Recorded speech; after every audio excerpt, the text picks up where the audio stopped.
La tierra vibró con un estruendo que partió el silencio matutino de El Santuario, una pequeña comunidad en los márgenes de Michoacán. Era temprano.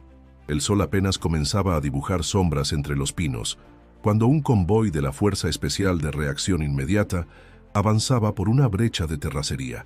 De repente, una explosión violenta levantó una nube densa de polvo y metralla.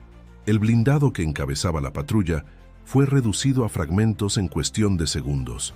8 soldados quedaron sin vida. El estruendo no solo sacudió el terreno, sino también los cimientos de la seguridad nacional. Era la mayor pérdida del ejército mexicano en años. Un artefacto explosivo artesanal, enterrado estratégicamente, había convertido una rutina de patrullaje en una tragedia. Nadie lo vio venir. Nadie salió ileso del impacto emocional. Antes de continuar, te invito a suscribirte al canal para seguir descubriendo las historias ocultas detrás de los titulares. Cada relato como este merece ser contado, y tu apoyo hace la diferencia. En la Ciudad de México, Omar García Harfuch escuchó la noticia mientras revisaba reportes en su oficina. El secretario de Seguridad Pública Federal no necesitaba más que unos segundos para comprender la gravedad del suceso. Cerró el expediente que tenía entre manos y pidió una línea directa con el alto mando militar. Su rostro endurecido no delataba emoción, pero por dentro hervía una mezcla de dolor y determinación. Harfuch había sobrevivido a un atentado brutal en 2020. Sabía lo que era mirar a la muerte a los ojos, sentir el zumbido de las balas cortando el aire y cargar con el peso de vidas perdidas. Por eso, cuando le confirmaron que los caídos eran miembros de la Fuerza Especial, su resolución fue inmediata. Esta vez, él mismo tomaría las riendas. No sería otro espectador impotente de la violencia. La zona donde ocurrió la explosión era un punto rojo en los mapas de seguridad. Limítrofe entre Michoacán y Jalisco, El Santuario se encontraba en el corazón de una guerra territorial. De un lado, el Cártel Jalisco Nueva Generación, CJNG, con su expansión agresiva y recursos tecnológicos. Del otro, los llamados Cárteles Unidos, una amalgama de grupos criminales locales que intentaban resistir la embestida. El resultado, una región asolada por enfrentamientos, desapariciones y muerte. Pero el uso de explosivos de tipo mina marcaba un nuevo nivel de brutalidad. No era la primera vez que se detectaban, pero nunca con tanta precisión ni impacto. Las investigaciones iniciales señalaban la intervención de exmilitares colombianos, expertos en guerra de guerrillas, contratados por el CJNG para entrenar a sus células y diseñar artefactos letales. Las minas no solo mataban, enviaban un mensaje de dominio total del territorio. Mientras tanto, en las calles polvorientas de los pueblos cercanos, el miedo crecía como hiedra en los muros. Los habitantes caminaban con la mirada baja, evitando rutas rurales, sabiendo que cualquier zanja o arbusto podía ocultar la muerte. El Estado, para ellos, era una presencia lejana. Las promesas de seguridad, ecos que se desvanecían con cada ráfaga nocturna. Harfuch lo sabía, y también sabía que combatir el fuego con más fuego no sería suficiente. Necesitaba inteligencia, precisión y sobre todo presencia real. No bastaba con enviar patrullas que serían emboscadas. Había que entender el territorio, desarticular las redes logísticas y arrebatarle al enemigo su sensación de impunidad. Así nació su decisión: viajar personalmente a la zona cero, no como figura política, sino como comandante en campo. Su equipo más cercano intentó disuadirlo, alegando el riesgo, pero él fue tajante.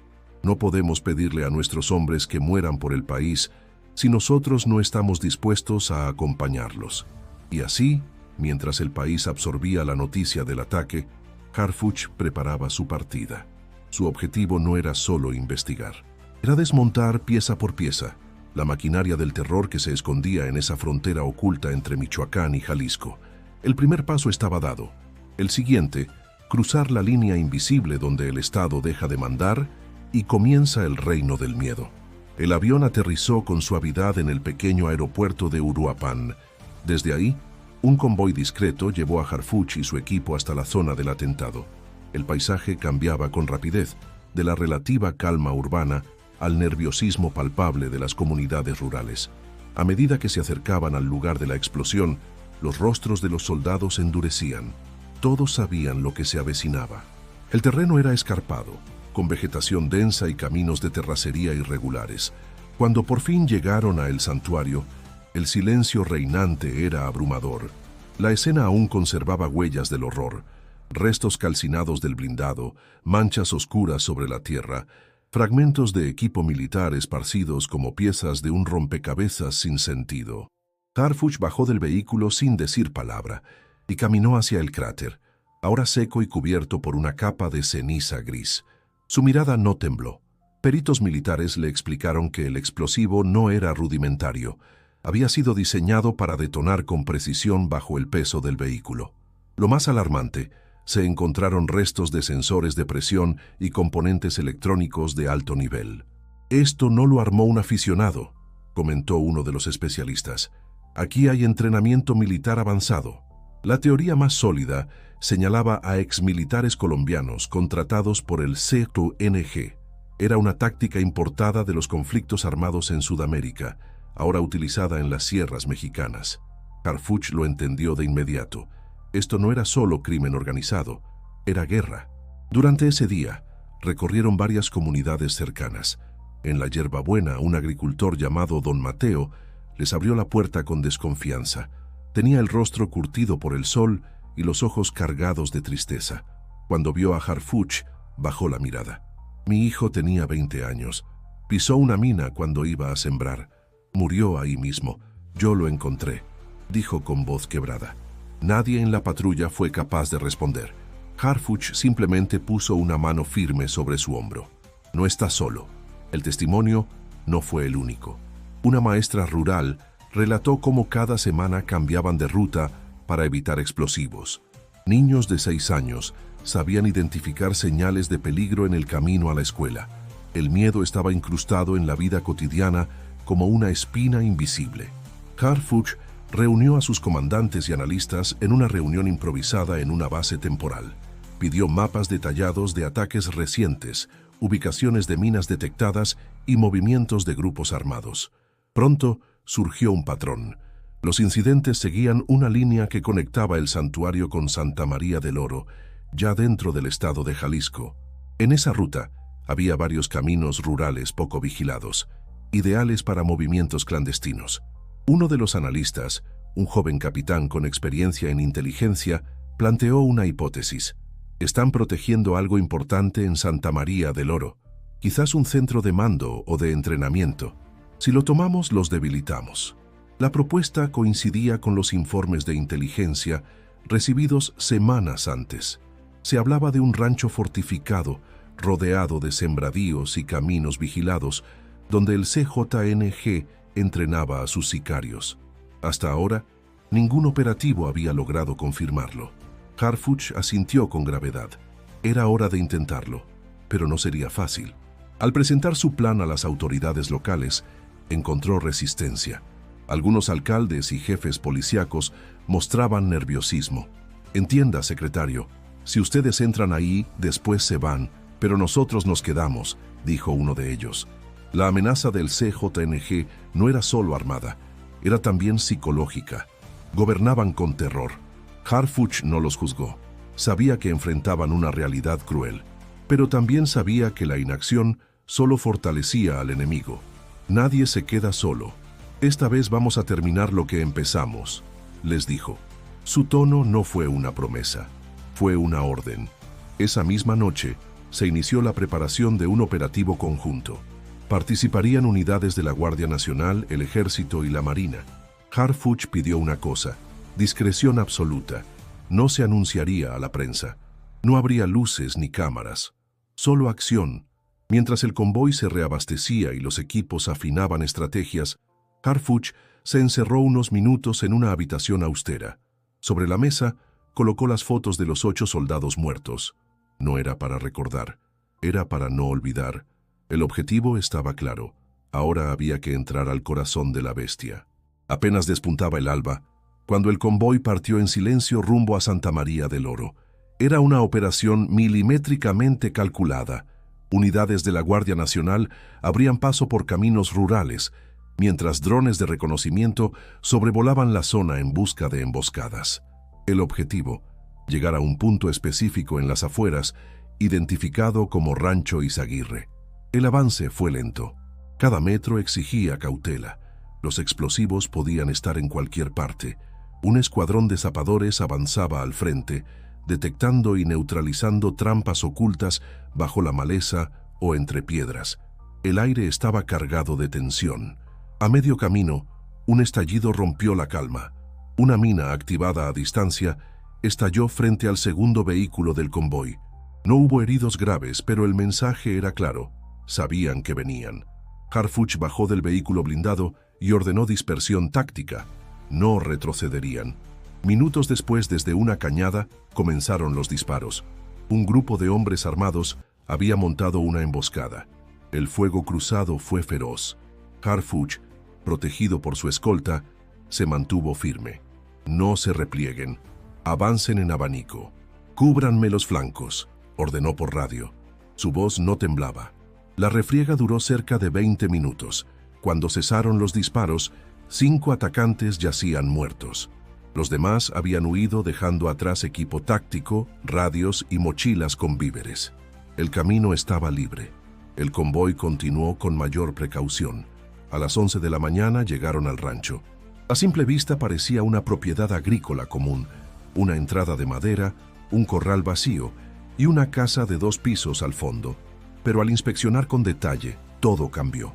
En el sótano encontraron lo impensable: jaulas metálicas, instrumentos de tortura, uniformes manchados de sangre, una fosa abierta y varios cadáveres en diferentes estados de descomposición. El hedor era insoportable. Aquí no solo entrenaban, aquí exterminaban, murmuró uno de los soldados. En un cuarto contiguo hallaron a 3 hombres amarrados, con signos de tortura, visiblemente desnutridos. Apenas podían hablar. Uno de ellos, con lágrimas en los ojos, balbuceó: nos obligaban a disparar, si no nos mataban a nosotros. Eran secuestrados convertidos en sicarios a la fuerza. Una práctica cada vez más frecuente del CJNG. Uno de los liberados tenía solo 17 años. Su madre había denunciado su desaparición meses atrás. El joven relató entre sollozos cómo fue reclutado en un autobús, drogado y llevado al rancho. Nos enseñaban a matar como si fuera un juego, dijo. Harfuch apretó los puños al escucharlo. En otras habitaciones, el equipo de inteligencia halló computadoras, teléfonos encriptados y documentos. Todo fue asegurado con extremo cuidado. Cada dispositivo contenía piezas clave para entender la red operativa del cártel: nombres, rutas, contactos, un verdadero mapa del horror. En los establos encontraron un arsenal: rifles automáticos, lanzagranadas, chalecos balísticos con logos personalizados y drones modificados con explosivos. Todo indicaba una organización con recursos, planificación y brutalidad. Mientras tanto, peritos forenses comenzaron la exhumación de cuerpos. Harfuch observaba en silencio. Cada cuerpo recuperado era una historia truncada, una familia devastada. Su deber no era solo combatir, sino darles nombre y justicia a los olvidados. Las horas pasaban y el rancho, poco a poco, se convertía en evidencia viviente. Un operativo que empezó como respuesta a una tragedia se transformaba en un golpe certero al corazón de una red criminal. Esa noche, Harfuch redactó un informe preliminar. Sabía que era apenas el comienzo. Lo encontrado ahí requería respuestas inmediatas y sobre todo acción coordinada. El CJNG no era una banda más, era una amenaza transnacional, con nexos fuera del país y métodos cada vez más crueles. Al cerrar su libreta, recordó las palabras de don Mateo, el agricultor: «Solo queremos vivir en paz». Esa frase simple y devastadora se había convertido en su motor. Porque la verdadera victoria no era llenar cárceles, era devolverle la vida a esos pueblos, secuestrados por el miedo durante demasiado tiempo. El siguiente paso sería desentrañar toda la red, y para eso necesitaban entender el alcance completo de lo descubierto. Durante los días siguientes, un equipo de analistas digitales trabajó sin descanso. Cada archivo extraído del rancho fue revisado con lupa. Correos cifrados, listas de abastecimiento, pagos en criptomonedas y mensajes de voz interceptados. Lo que emergió fue una red perfectamente articulada, no solo a nivel local, sino también internacional. Y lo más inquietante, muchos de los dispositivos contenían registros en acento extranjero. Una grabación destacó entre las demás. Era una sesión de entrenamiento grabada por uno de los jefes del rancho. Se escuchaba claramente una voz con acento colombiano dando órdenes precisas sobre cómo instalar minas con sensores de presión. Harfuch, al escucharla, comprendió la dimensión del problema. El CJNG había logrado lo que antes parecía impensable: integrar asesoría militar extranjera en su estructura. Las rutas de contacto llevaban a Sudamérica. A través de conexiones en Ecuador y Colombia, el cártel recibía entrenamiento, armamento y hasta técnicas de guerra psicológica. No eran simples criminales, eran combatientes con manuales de combate urbano, logística avanzada y una estrategia regional. Con esa información, Harfuch convocó una reunión de emergencia con mandos de la Marina, el Ejército y la Fiscalía. Sobre la mesa, desplegó los mapas de la red y pidió lo que hasta ese momento no se había intentado: una ofensiva simultánea en 5 estados, con arrestos dirigidos a desmantelar las células del CJNG que operaban bajo este nuevo modelo. No más golpes aislados. Era el momento de quebrar la estructura completa. Las redadas comenzaron al amanecer del lunes siguiente. En Guanajuato, detuvieron a un enlace financiero que coordinaba el envío de fondos desde cuentas en Panamá. En Veracruz, fue capturado un exmilitar que había desertado del ejército colombiano y fungía como instructor de campo. En Jalisco, aseguraron otro rancho, este sin víctimas pero lleno de explosivos y manuales de guerra. En total, fueron más de 30 detenidos en una semana, cada uno una pieza en el rompecabezas que ahora estaba siendo desarmado por completo. La noticia no tardó en circular. En redes sociales y noticieros, el nombre de Harfuch volvía a ocupar titulares. Algunos lo veían como el arquitecto de la primera gran ofensiva efectiva contra el nuevo rostro del crimen organizado. Pero el ambiente en las calles no era de celebración. En comunidades como El Santuario o La Yerbabuena, el miedo aún vivía en las miradas. Aunque las patrullas aumentaban y las bases provisionales se convertían en cuarteles permanentes, la población sabía que la bestia podía agazaparse, pero no desaparecer tan fácil. Harfuch lo sabía también.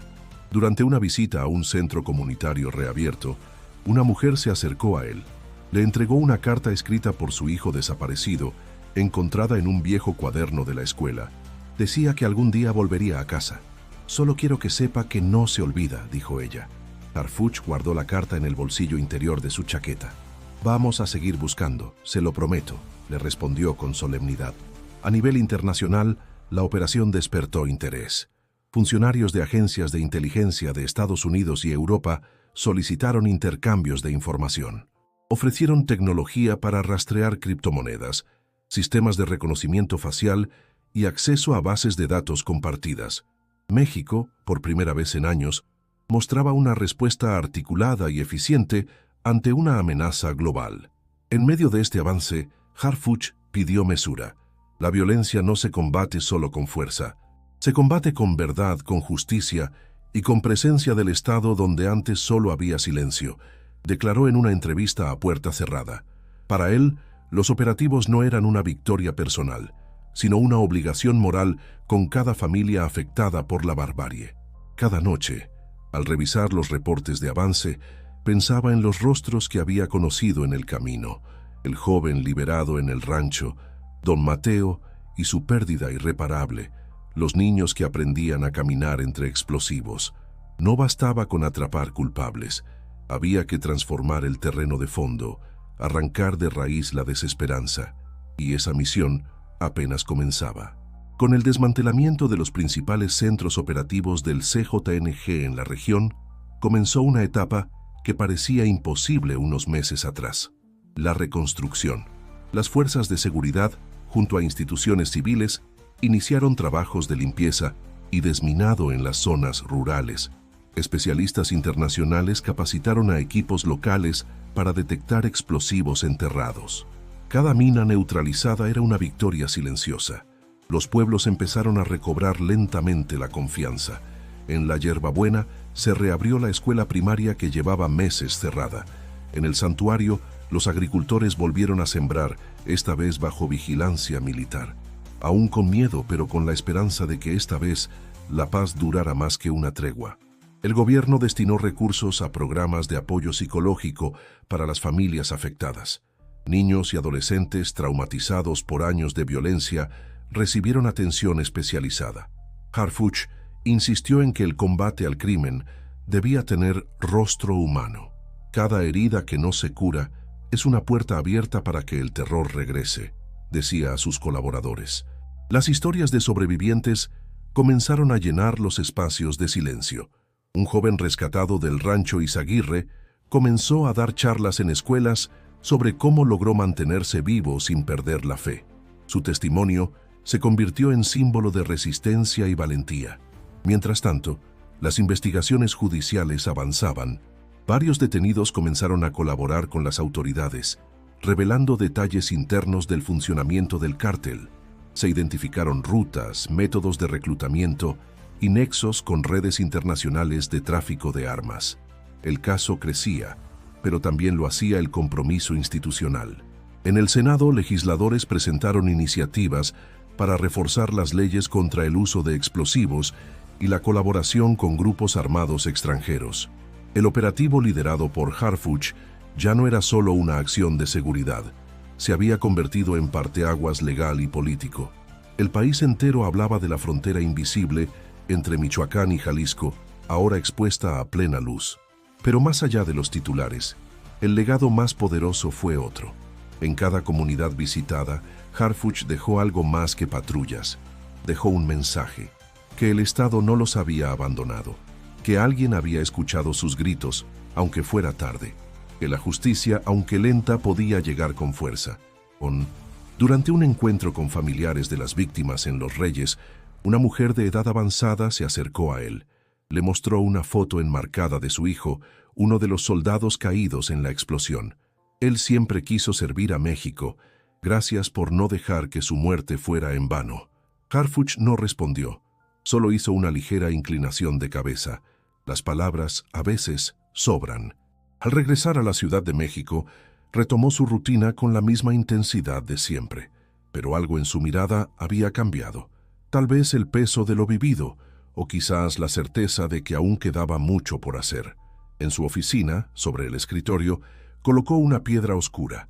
Era un fragmento del blindado destruido en el santuario, un recordatorio de por qué comenzó todo. La historia de la frontera oculta entre Michoacán y Jalisco no termina con un operativo. Es apenas un capítulo en la larga lucha por devolverle al país su dignidad, porque mientras haya territorios en los que el miedo hable más fuerte que la ley, la batalla no estará ganada. Si esta historia te impactó, suscríbete al canal para seguir explorando los rincones ocultos de nuestra realidad. Aquí contamos lo que otros callan, y tu apoyo es esencial para que estas voces no se pierdan. Y si quieres conocer otra historia de lucha y esperanza en México, haz clic en el video que aparece ahora en tu pantalla, porque detrás de cada tragedia hay una verdad que merece ser contada.